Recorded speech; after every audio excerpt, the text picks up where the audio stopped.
좋은 아침입니다. 2026년 2월 16일 월요일 아침 6시 말씀의 민수입니다. 안녕하세요. 활기차게 한 주를 여는 지혜입니다. 와, 민수 오빠, 오늘 아침 공기 진짜 다르지 않아요? 저 나오다가 깜짝 놀랐어요. 맞아요. 지혜 씨 말대로 밤사이에 기온이 뚝 떨어졌더라고요. 어제보다 무려 3도에서 8도 정도 낮아져서 서울은 영하 2도라고 합니다. 체감 온도는 훨씬 더 차갑습니다. 어쩐지 코끝이 찡하더라고요. 전국이 대체로 맑기는 했는데 강원 영동이랑 동해안 쪽 계신 분들은 눈이나 비 소식이 있다고 하니까 우산 꼭 챙기셔야겠어요. 네, 특히 동쪽 지역은 길이 미끄러울 수 있으니까 운전 조심하시고요. 옷차림 정말 든든하게 하고 나오셔야겠습니다. 날씨는 이렇게 춥고 쌀쌀하지만 우리 마음의 온도는 말씀으로 1도 올려볼까요? 좋아요. 오빠, 저는 가끔 밤에 자다가 화장실 갈 때 불 켜기 귀찮아서 그냥 가다가 문지방에 발가락 찔 때 있거든요. 진짜 눈물 핑 도는데. 아, 그 고통 알죠. 어둠 속에서 더듬거리다가 밟는 레고 조각이나 문지방은 정말 치명적입니다. 맞아요. 우리 인생도 가끔은 불 꺼진 거실을 걷는 것 같을 때가 있잖아요. 어디로 가야 할지 모르겠고 부딪힐까 봐 겁나고요. 정확한 비유네요. 그래서 오늘은 그 어두운 길을 안전하게 걷게 해주는 내비게이션 같은 말씀을 준비했습니다. 이 마음 담아서 먼저 짧게 기도하고 시작할까요? 하나님 아버지, 새로운 한 주가 시작되는 월요일 새벽입니다. 추위로 몸은 움츠러들지만 우리 영혼은 주님을 향해 활짝 열리게 해주세요. 오늘 주시는 말씀이 우리 삶의 이정표가 되길 소망하며 예수님의 이름으로 기도합니다. 아멘. 오늘 우리에게 주시는 하나님의 말씀은 시편 119편 105절입니다. 제가 먼저 봉독하겠습니다. 주의 말씀은 내 발의 등이요 내 길의 빛이니이다. 아멘. 여러분, 살면서 한 치 앞도 안 보인다는 느낌 받아보신 적 있으신가요? 취업 준비할 때나 혹은 직장에서 내 미래가 불투명해 보일 때 말이죠. 저는 진짜 매일 그래요. 당장 내일 점심 메뉴도 고민인데 5년 뒤, 10년 뒤 내 모습은 상상도 안 가거든요. 마치 안개 속에 있는 기분이랄까요? 맞아요. 현대인들의 가장 큰 스트레스 중 하나가 바로 이 불확실성이죠. 우리는 인생의 전체 지도를 한눈에 보고 싶어 하잖아요. 마치 스마트폰 지도 앱처럼 목적지까지의 경로를 쫙 보여주길 원하죠. 그렇죠. 여기서 우회전하세요. 300m 앞 목적지입니다. 이렇게 딱 알려주면 얼마나 속 시원하고 좋아요. 그런데 오늘 성경은 하나님 말씀이 내 발의 등이라고 해요. 여기서 등이란 건 자동차 헤드라이트처럼 멀리 비추는 서치라이트가 아니에요. 고대 사회에서 등불은 딱 내 발 앞 한 걸음 정도만 비추는 작은 빛이었거든요. 아, 그러니까 10년 뒤가 아니라 당장 오늘 내디뎌야 할 딱 한 걸음만 보여주신다는 거네요? 정확해요. 우리는 10년 뒤에 내가 성공할지, 결혼은 할지, 집은 살지 다 알고 싶어 하지만 하나님은 오늘 네가 성실하게 살아야 할 그 한순간을 비춰주시는 거예요. 듣고 보니 위로가 되네요. 멀리 안 보여서 답답했는데 그냥 오늘 하루 내 앞에 주어진 일 그 한 걸음만 잘 걸으면 된다는 거잖아요. 그렇습니다. 그 한 걸음들이 모여서 결국 빛나는 길이 되는 거죠. 너무 먼 미래를 걱정하며 불안해하기보다 오늘 내 발 앞에 떨어진 빛을 따라가는 게 믿음입니다. 오빠, 근데 말씀이 등불인 건 알겠는데 가끔은 그 등불 배터리가 나간 것처럼 느껴질 때도 있어요. 아무리 말씀을 봐도 이게 똥인지 된장인지 모를 때요. 배터리 방전이라 그럴 땐 충전이 필요하죠. 바로 충전기 말입니다. 억지로 길을 찾으려 하지 말고 잠깐 멈춰서서 주님, 제가 지금 어디로 발을 디뎌야 합니까? 하고 묻는 시간이 필요해요. 아, 그렇구나. 저는 막무가내로 직진하다가 맨날 넘어졌거든요. 이제는 멈춰서 충전 좀 해야겠어요. 우리 청취자 여러분도 이번 한 주 너무 먼 걱정 때문에 오늘을 놓치지 않으셨으면 좋겠습니다.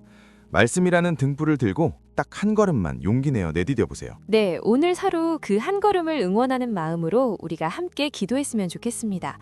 오늘 주신 말씀을 붙들고 저희가 한 줄씩 교차로 기도하겠습니다. 어두운 길을 걸을 때에도 두려워하지 않게 하시고 주님의 말씀이 나의 가장 확실한 안전장치임을 믿게 하소서. 10년 뒤의 미래를 알지 못해 불안해하기보다 오늘 내 발 앞을 비추시는 주님을 신뢰하며 성실한 한 걸음을 내딛게 하소서. 세상의 화려한 조명이 꺼진 곳에서도 주님의 말씀은 여전히 빛나고 있음을 기억하며 흔들리지 않는 중심을 잡게 하소서. 내 뜻대로 길을 개척하려는 교만을 내려놓고 주님이 비춰주시는 그 길을 따라 묵묵히 걸어가는 순종의 하루가 되게 하소서. 이 모든 간구를 우리의 길이요 빛 대신 예수 그리스도의 이름으로 기도드립니다. 아멘. 아멘. 오늘 말씀을 듣고 나니까 왠지 월요병이 싹 사라지는 기분이에요. 발밑이 환해진 느낌이랄까? 다행이네요. 오늘 출근길이나 등굣길 발걸음이 한결 가벼우셨으면 좋겠습니다. 여러분, 오늘 하루도 말씀의 불빛 따라서 조심조심 그리고 당당하게 걸어가세요. 저희 채널 구독과 좋아요 눌러주시면 여러분의 길에 빛이 더 환하게 비칠 겁니다. 알림 설정까지 해주시면 배터리 방전될 일 없겠죠? 안녕. 곧 이어 오늘의 말씀인 시편 119편 105절에 내 발의 등이요 내 길의 빛을 주제로 요약 설교 말씀이 있겠습니다. 여러분 따뜻한 하루 보내시고 내일 아침 6시에 찾아오겠습니다. 샬롬.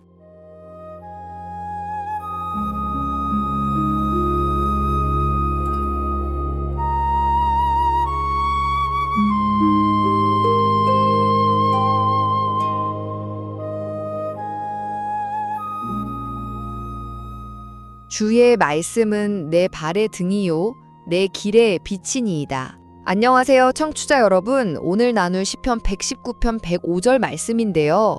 참 아름다운 비유죠. 이 구절은 어둡고 혼란스러운 세상을 살아가는 우리에게 하나님의 말씀이 얼마나 확실하고 또 실제적인 안내자가 되어주는지를 정말 잘 보여줍니다. 자, 그 의미를 두 가지로 나눠서 한번 살펴볼게요. 첫째, 말씀은 내 발의 등입니다. 이게 뭐냐면요. 캄캄한 밤길을 갈 때 바로 코앞, 발밑을 비춰주던 그런 작은 등불을 생각하시면 돼요. 이 등불 덕분에 당장 내디딜 한 걸음, 눈앞의 장애물이나 위험을 딱 보고 피할 수 있는 거죠. 그러니까 하나님의 말씀이 우리가 매일 마주하는 아주 사소한 결정의 순간에 넘어지지 않도록 구체적인 지침을 준다는 의미예요. 그리고 둘째, 말씀은 내 길의 빛이 됩니다. 이건 스케일이 훨씬 커져요. 등불이 아니라 마치 태양처럼 저 멀리까지 환하게 비추는 아주 큰 빛을 말하는 거거든요. 이 빛은 내가 걸어가야 할 인생길 전체, 그 큰 방향과 궁극적인 목적지를 보여주는 뭐랄까 거대한 나침반이 되어준다는 뜻입니다. 결국 주의 말씀은 우리 일상의 작은 발걸음부터 인생 전체의 큰 그림까지 모든 순간을 인도하는 완전한 안내자인 셈입니다. 오늘도 말씀의 빛 안에서 평안하시길 바랍니다. 곧 이어 이 구절에 대한 심층 분석이 진행됩니다.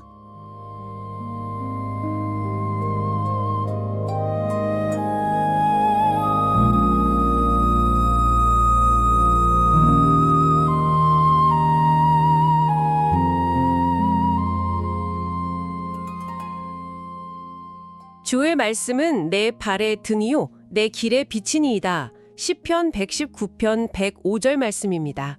안녕하세요 여러분. 혹시 칠흑 같은 어둠 속에서 길을 잃고 헤매본 적 있으신가요? 그럴 때 저 멀리서 비추는 작은 불빛 하나가 얼마나 큰 위로가 되는지 아마 경험해 보신 분들은 아실 거예요. 네, 정말 그렇죠. 그 작은 빛 하나가 전부인 순간이 있죠. 오늘 저희가 바로 그 빛에 대한 이야기를 좀 깊이 나눠보려고 합니다. 방금 읽어드린 시편 119편 105절 말씀을 통해서 하나님의 말씀이 어떻게 우리 인생의 등불과 빛이 되는지 그 의미를 하나하나 함께 풀어가 보겠습니다. 네, 정말 많은 분들이 사랑하는 구절이죠. 맞아요. 그런데 이 구절을 자세히 보면 참 아름답다는 생각이 들어요.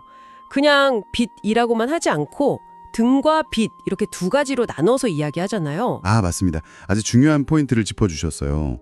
여기에는 정말 섬세한 의미의 차이가 숨어 있거든요. 어떤 차이가 있는 건가요? 우선 등불, 히브리어 원어로는 네르라고 하는데요. 이건 우리가 요즘 생각하는 그런 밝은 랜턴이 아니에요. 아, 그런 게 아닌가요? 고대에 쓰던 손에 들고 다니는 아주 작은 기름 등잔을 생각하시면 돼요. 아하. 그 빛이 비춰봐야 정말 바로 발 앞 딱 한 걸음 정도만 비추는 수준이죠. 정말 딱 한 걸음이요? 네. 그래서 그 역할이 아주 명확해요. 길에 있는 돌불이나 움푹 파인 웅덩이를 피하게 해주는 그런 즉각적인 위험을 막아주는 역할을 하는 거죠. 와, 그렇군요. 그러니까 등불이라는 건 당장 오늘 하루, 바로 지금 내가 내디뎌야 할 이 한 걸음을 안전하게 지켜주는 빛이라는 의미네요. 바로 그겁니다. 아주 실용적이고 구체적인 인도하심을 뜻하는 거죠. 그럼 빛은요? 빛은 좀 다른 의미일 것 같은데요. 네, 완전히 다릅니다. 빛은 히브리어로 오르라고 하는데요.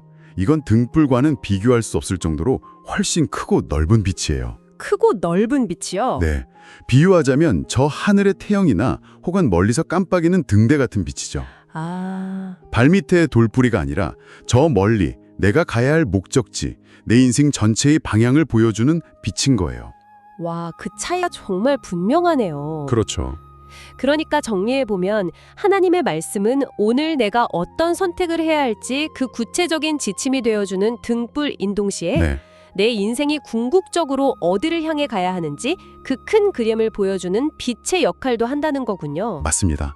단기적인 인도와 장기적인 방향, 이 두 가지를 모두 포함하는 거죠. 자, 그런데 등불이 있어도 그걸 제대로 사용하지 못하면 소용이 없잖아요. 물론이죠. 옛날 이야기처럼 등불을 너무 높이 들면 정작 자기 발밑은 어두워서 진흙탕에 빠질 수도 있고요. 맞아요. 아주 적절한 비유네요. 그럼 이 말씀을 우리 삶에 어떻게 가깝게 또 지혜롭게 적용할 수 있을까요? 네, 시편 기자가 그 방법에 대해서도 이미 힌트를 주고 있습니다. 말씀을 그냥 머리로만 아는 게 아니라 마음에 두는 게 가장 좋은 방법이라고 말하거든요. 마음에 둔다. 네, 특히 죄짓기 쉽고 유혹이 많은 순간일수록 그 말씀을 마음의 중심에 딱 붙잡고 있으면 그게 우리의 생각과 행동을 지켜주는 기준이 되어준다는 거예요. 아, 마음의 중심에 기준을 세우는 거군요. 그렇죠. 또 한 가지 좋은 방법이 있어요. 뭔가요? 눈으로만 읽지 말고 입으로 서린해서 읊조리는 거예요. 아, 입으로요? 네. 우리가 외국어 공부할 때도 입으로 자꾸 말해봐야 자기 것이 되잖아요. 맞아요, 맞아요. 그것처럼 하나님의 말씀을 입으로 자주 고백하고 선포할 때 그 의미가 우리 안에 훨씬 더 깊이 새겨지고 또 쉽게 잊어버리지 않게 되는 효과가 있습니다. 그런데요, 좀 이런 생각이 들어요. 때로는 말씀을 따라가려고 애쓰는데 그 길이 더 힘들고 어렵게 느껴질 때가 있단 말이죠. 아, 네. 정말 중요한 질문입니다. 많은 분들이 그런 고민을 하세요. 빛을 따라가는데 왜 눈앞은 더 캄캄해지는 것 같을까? 이런 순간들이요. 그건 아마도 말씀이 우리에게 쉬운 길이 아니라 바른 길을 약속하기 때문일 겁니다. 쉬운 길이 아니라 바른 길이요. 네. 때로는 그 바른 길이 세상의 기준에서 볼 때 더 좁고 더 외롭고 더 힘든 길일 수 있거든요. 하지만 성경은 말씀을 지키다가 겪는 어려움은 부끄러운 게 아니라 오히려 하나님 앞에서 영광스러운 것이라고 이야기해요. 그 고난이 오히려 영광스럽다. 네. 그리고 아주 역설적이게도 바로 그 고난의 한 가운데서 우리를 붙잡아 주시는 하나님의 손길을 가장 생생하게 느끼게 됩니다. 아, 말씀은 우리를 어둠이 없는 곳으로 순간이동시켜주는 마법 지팡이가 아니에요. 네네. 그 어떤 깊은 어둠 속에서도 길을 잃지 않도록 우리 곁을 떠나지 않고 함께 비춰주는 빛인 거죠. 와, 그 말씀이 정말 큰 위로가 되네요. 어둠 속에서도 함께하는 빛이라니. 그리고 또 한 가지, 말씀은 단순히 길을 비추는 기능만 하는 게 아니에요. 그 말씀 자체가 우리 영혼에 아주 깊은 기쁨과 만족을 줍니다. 기쁨과 만족이요. 다른 구절에서 주의 말씀의 맛이 꿀보다 더 달다고 고백하거든요. 아, 그 구절 알아요. 세상의 즐거움과는 비교할 수 없는 그런 기쁨이 있기 때문에 힘든 길도 기꺼이 걸어갈 힘을 얻게 되는 겁니다. 그렇군요. 그럼 이렇게 매일의 삶 속에서 말씀을 등불과 빛으로 삼아서 살아갈 때 우리 삶에는 궁극적으로 어떤 변화, 어떤 열매가 맺히게 될까요? 가장 중요한 변화는 하나님의 말씀이 죽어있는 글자가 아니라 살아있는 능력이라는 것을 경험하게 된다는 점입니다. 살아있는 능력이요? 네, 우리가 매일의 자리에서 말씀에 순종하려고 애쓰며 살아갈 때 그 말씀이 정말로 우리의 삶과 가정, 또 일터를 새롭게 변화시키는 것을 보게 될 거예요. 와, 말씀은 이 혼란스러운 세상 속에서 길을 잃지 않게 해주는 나침반이 되어주고요. 네. 죄와 무지라는 어둠에서 벗어나서 우리를 진리와 지혜 또 안전함으로 인도하는 유일한 기준이 되어주는 거죠. 아, 오늘 정말 말씀의 의미에 대해 깊이 생각해 볼 수 있는 시간이었네요. 시편 119편 105절 말씀을 통해서 하나님의 말씀이 어떻게 우리의 매일의 발걸음을 인도하는 작은 등불이 되고 또 인생 전체의 방향을 비추는 큰 빛이 되는지를 함께 나눠봤습니다. 네, 저도 아주 의미 있는 시간이었습니다. 마지막으로 듣고 계신 분들께 이런 질문을 하나 던져드리고 싶어요. 네, 어떤 질문인가요? 오늘 우리가 나눈 이 말씀은요, 주의 말씀이 내 발의 등불과 같다고 말하지 않습니다. 아, 주의 말씀은 내 발의 등불이요 내 길의 빛이니이다 라고 단호하게 선포하죠. 그러네요. 같다가 아니라 그냥 이다라고 되어 있네요. 네, 이건 단순한 비유가 아니라 말씀의 정체성에 대한 선언인 거예요. 만약 우리가 이 말씀을 여러 조언 중 하나가 아니라 우리 삶의 유일하고 실제적인 빛 그 자체로 받아들인다면 오늘 여러분의 발걸음과 삶의 방향은 어떻게 달라질까요? 와, 정말 깊은 질문이네요. 오늘 함께 나눈 말씀이 여러분의 발과 길을 비추는 따뜻한 등불과 빛이 되기를 진심으로 소망합니다. 네, 저도 함께 소망하겠습니다. 여기는 여러분의 영혼을 위한 작은 쉼터, 말씀 쉼터입니다. 오늘 내용이 마음에 와닿으셨다면 좋아요와 구독으로 저희와 계속 함께 해주세요. 저희는 내일 아침 6시에 새로운 말씀으로 다시 찾아뵙겠습니다. 평안한 하루 보내세요.